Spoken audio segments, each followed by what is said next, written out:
Okay guys, welcome back to media channel. അപ്പോൾ നമുക്ക് ഇന്ന് വണ്ടിക്ക് ചെറുതായിട്ടൊരു പണി കിട്ടിയിട്ടുണ്ട്. അപ്പോൾ പണിയെന്ന് വെച്ചാൽ ഇന്നലെ രാവിലെ വണ്ടിയുടെ ഫ്യൂസ് പ്രാവശ്യം പോയായിരുന്നു. അപ്പോൾ ഞാൻ എൻ്റെ കയ്യിൽ സ്പെയർ ഫ്യൂസ് ഉണ്ടായിരുന്നത് മാറ്റിയിട്ട് ഓടിച്ച് വീഡിയോയിൽ കൊണ്ടുവന്നു. പക്ഷേ ഇന്നലെ നൈറ്റ് ആയപ്പോഴത്തേക്ക് ആ ഫ്യൂസ് വീണ്ടും പോയിട്ടുണ്ട്. അപ്പോൾ എനിക്ക് തോന്നുന്നു എവിടെയും വണ്ടിയിൽ ചെറിയ രീതിക്ക് ഷോർട്ടുണ്ട്. പോകുന്നത് ഇപ്പോൾ സെൽഫിൻ്റെ ഫ്യൂസാണ് പോകുന്നത്. അപ്പോൾ സെൽഫിൻ്റെ ഫ്യൂസ് പോയി കഴിഞ്ഞാൽ വണ്ടി ഇല്ല വേറെ ലൈറ്റൊന്നും കത്തത്തില്ല. മറ്റേ ഫ്യൂസ് പോയി കഴിഞ്ഞാലും നമുക്ക് സെൽഫ് അടിച്ച് വണ്ടി സ്റ്റാർട്ടാക്കാൻ പറ്റും. പക്ഷേ വണ്ടി തള്ളി സ്റ്റാർട്ടാക്കി എടുത്തു കഴിഞ്ഞാൽ ലൈറ്റും എല്ലാം നമുക്ക് ഓണാക്കി ഉപയോഗിക്കാൻ പറ്റും. അപ്പോൾ ഇതിൽ എന്തായാലും ചെറിയ രീതിക്ക് ഷോർട്ട് എവിടെയുണ്ട്. കാരണം വണ്ടി ഹാൻഡിലൊക്കെ തിരിക്കുമ്പോഴത്തേക്ക് നമ്മൾ തള്ളി സ്റ്റാർട്ടാക്കിയാലും വണ്ടിയുടെ ഹെഡ്ലൈറ്റ് ചെറുതായിട്ട് ബ്ലിങ്ക് ചെയ്യുന്നുണ്ട്, പിന്നെ ഗട്ടറിലൊക്കെ വീണ്ടും ബ്ലിങ്ക് ചെയ്യുന്നുണ്ട്. അപ്പോൾ എനിക്ക് തോന്നുന്നു ഈ ഫ്രണ്ടിലത്തെ ഈ സ്വിച്ചിൽ നിന്ന് പോകുന്ന ഉയറിൽ എവിടെയാണ് ഷോർട്ട് ഉള്ളത്. കാരണം വണ്ടിയുടെ ബാക്കി അകത്തുള്ള ഒരങ്കിറ്റെല്ലാം പുതിയതാണ്, വലിയ കുഴപ്പമൊന്നുമില്ലാത്ത ഒരങ്കിറ്റാണ്. അപ്പോൾ ഈ ഒരങ്കിറ്റിൽ മുമ്പ് ഇഷ്യൂ വന്നിട്ടുണ്ട്. അപ്പം ഞാൻ അത് ചെയ്തതെന്ന് വെച്ചാൽ ഓരോരായിട്ട് ഈ ഇതിൻ്റെ കവറിങ് അയച്ചിട്ട് വലിച്ചു നോക്കും. അപ്പോൾ പൊട്ടുന്ന ഓരോക്ക് ടേപ്പ് അടിച്ചാണ് ശരിയായിക്കൊണ്ടിരുന്നത്. അത് ഗട്ടറിലൊക്കെ വരുമ്പോൾ മീറ്റർ സഹിതം ബ്ലിങ്ക് ചെയ്യുമായിരുന്നു. പക്ഷേ ഇപ്പം ഞാൻ കഴിഞ്ഞ പ്രാവശ്യം ഊരിയപ്പോഴത്തേക്ക് നല്ല രീതിക്ക് ടേപ്പ് അടിച്ച് കവറിങ്ങും ഇതിൻ്റെ പഴയ ഓരങ്കിറ്റിൻ്റെ സ്ലീവ് എടുത്ത് ഇതിലിട്ടിട്ട് വെച്ചിട്ടുണ്ട്. അപ്പോൾ ഇനി ഇത് അഴിച്ച് നോക്കണമെങ്കിൽ നല്ല ബുദ്ധിമുട്ടായിരിക്കും.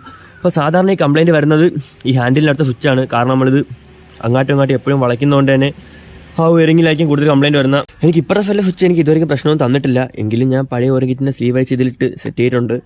പിന്നെ ഈ സൈഡിൽ എനിക്ക് കഴിഞ്ഞ പ്രാവശ്യം ഈ ഇഷ്യൂ വന്നുകൊണ്ട് തന്നെ ഇനിയും കഴിഞ്ഞ പ്രാവശ്യം ഞാൻ വലിച്ചു നോക്കിയപ്പോൾ തന്നെ 2-3 വേറെ അടുപ്പിച്ച് പൊട്ടിയിട്ടുണ്ട്. അപ്പോൾ ഇതിൻ്റെ കാലാവധി ഏകദേശം കഴിഞ്ഞിട്ടുണ്ട്. അപ്പോൾ ഇനി ഇത് ഒട്ടിച്ചൊടിച്ചെടുത്താലും ഒരുപാട് നാൾ കിടക്കില്ല, നമുക്ക് എപ്പോഴെങ്കിലും അത് പണിയായിട്ട് തന്നെ വരും. അപ്പോൾ എന്തായാലും ഇതിനി ഷോപ്പിൽ കൊണ്ടുപോയി മാറാമെന്ന് വിചാരിച്ചു.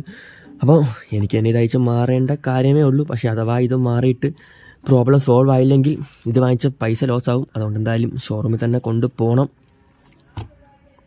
വണ്ടി ഇപ്പോൾ നമുക്ക് ഷോറൂം വരെ കൊണ്ടുപോകാൻ വേണ്ടി ജസ്റ്റ് തള്ളിയെടുക്കേണ്ട ആവശ്യമേ ഉള്ളൂ. പക്ഷേ തള്ളി എടുത്തു കഴിഞ്ഞാൽ പിന്നെ അഥവാ ട്രാഫിക്കിലോ സിഗ്നലിൽ ഓഫ് ആയി കഴിഞ്ഞാൽ പിന്നെ നമ്മൾ ഒറ്റയ്ക്കിടം തള്ളേണ്ടി വരും. അതുകൊണ്ട് എന്തായാലും ഇപ്പോൾ എൻ്റെ ഒരു സ്പെയറോടെ ഇരിപ്പുണ്ട്. അപ്പോൾ ഇതിട്ടിട്ട് വണ്ടി സ്റ്റാർട്ട് ചെയ്ത് വേണം ഇനി ഷോറൂം വരെ കൊണ്ടുപോകാൻ. ഇതിനേശം 10 രൂപയുള്ളൂ. അപ്പോൾ ചുമ്മാ കിടന്ന് വണ്ടി തള്ളുന്നതിനെക്കാട്ടി 10 രൂപയ്ക്ക് ഫീസ് ഇട്ട് കൊണ്ടുവന്നിരിക്കും നല്ലതെന്ന് തോന്നി. പിന്നെ പോകുന്ന വഴിക്ക് ഇത് മിക്കവാറും വീണ്ടും ഷോർട്ട് ആവാനാണ് ചാൻസ്. എങ്കിലും ഇത് ഷോറൂം വരെ എത്തിക്കണം വണ്ടി എന്തായാലും. അപ്പോൾ ഇതിൻ്റെ ഫ്യൂസ് മാറാൻ വേണ്ടി നമ്മൾ ആദ്യം ബാക്ക് സീറ്റ് അടിക്കണം. എന്നിട്ട് ഈ 2 നട്ട് അയച്ചെടുത്ത് കഴിഞ്ഞാൽ ഈ സീറ്റ് വരും. അത് കഴിഞ്ഞ് ഇവിടെ ഒരു സ്ക്രൂ ഉണ്ട്, അതിനൊക്കെ ടോപ്പിലും ഉണ്ട്. പിന്നെ ഇവിടെ ലോക്കുണ്ട്, അതുകൂടെ അയച്ചെടുത്ത് കഴിഞ്ഞാൽ ഇവിടെ ആയിട്ടായിരിക്കും നമുക്ക് ഇടത് സൈഡിലായിട്ടാണ് ഫ്യൂസ് വരുന്നത്. നമുക്ക് ഇതെല്ലാം അയച്ചിട്ട് ഇനി ഫ്യൂസ് ചെക്ക് ചെയ്യാം. അപ്പോൾ ഇവിടെയാണ് ഇതിൻ്റെ ഫ്യൂസൊക്കെ വരുന്നത്. അപ്പോൾ ഇതിൽ ഈ ഫ്യൂസാണ് അടിച്ച് പോകാൻ ചാൻസ് ഉള്ളത്. അപ്പോൾ ഇതൊരു 20 ആമ്പിയറിൻ്റെ ഫ്യൂസാണ്, മറ്റത് 15. അപ്പോൾ ഇന്നലെ രാവിലെ ഫ്യൂസ് അടിച്ച് പോയപ്പോൾ എൻ്റെ കയ്യിൽ 20 ആമ്പിയറിൻ്റെ സ്പെയർ ഇല്ലായിരുന്നു. അപ്പോൾ ഞാൻ ഇതിൽ 15 ആമ്പിയറിൻ്റെയാണ് എടുത്തിട്ടത്. അത് ഞാൻ പുതിയത് വാങ്ങിക്കുന്നതിന് മുമ്പ് തന്നെ അത് അടിച്ച് പോയിട്ടുണ്ട്. അപ്പോൾ ഈ ഫ്യൂസ് ഒന്ന് അടിച്ച് നോക്കാം.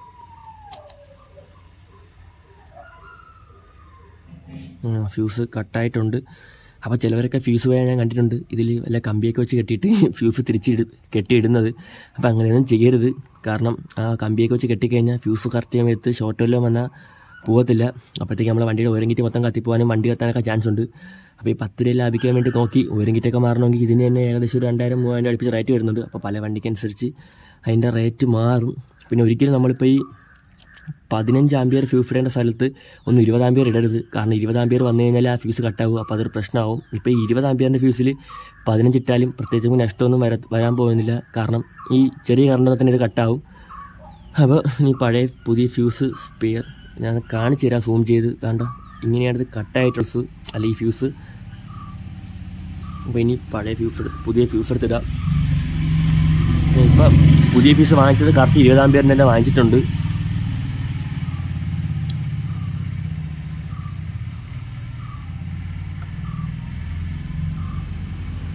നമുക്ക് ഇട്ടിട്ട് ഇനിയൊന്ന് വണ്ടി സ്റ്റാർട്ട് ചെയ്ത് നോക്കാം.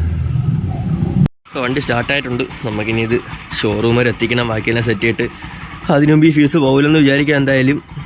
കേസ് അപ്പോൾ ഇതിൻ്റെ ഫ്യൂസിൻ്റെ ഇഷ്യൂസൊക്കെ നമ്മളിപ്പോൾ കംപ്ലീറ്റ് ആയിട്ട് സോൾവ് ചെയ്ത് കഴിഞ്ഞു. അപ്പോൾ ഞാൻ വിചാരിച്ച കണക്ക് ഇവിടെ നിന്ന് വരുന്ന ഈ ഓയറിങ്ങിലല്ല ഈ ഷോർട്ട് വന്നിരിക്കുന്നത്. ഇത് നമ്മൾ അടിച്ചേക്കുന്ന സ്ലീവ് നല്ല പെർഫെക്റ്റ് ആയതുകൊണ്ട് തന്നെ ഇനി കുറേ ആളത്തേക്ക് ഇതിൽ പണിയൊന്നും വരില്ലെന്ന് വിചാരിക്കുന്നു.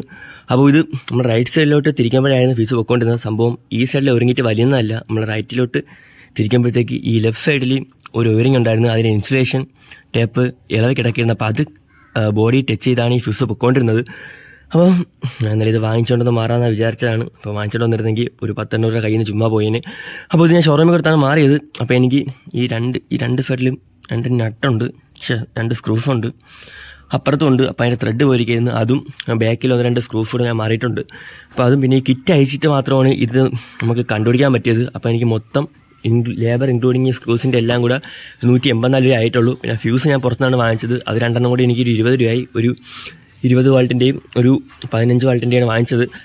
അപ്പോൾ അത്ര പൈസ കൊണ്ട് പരിപാടി നമ്മൾ കഴിഞ്ഞിട്ടുണ്ട്. അപ്പോൾ guys that's it for today.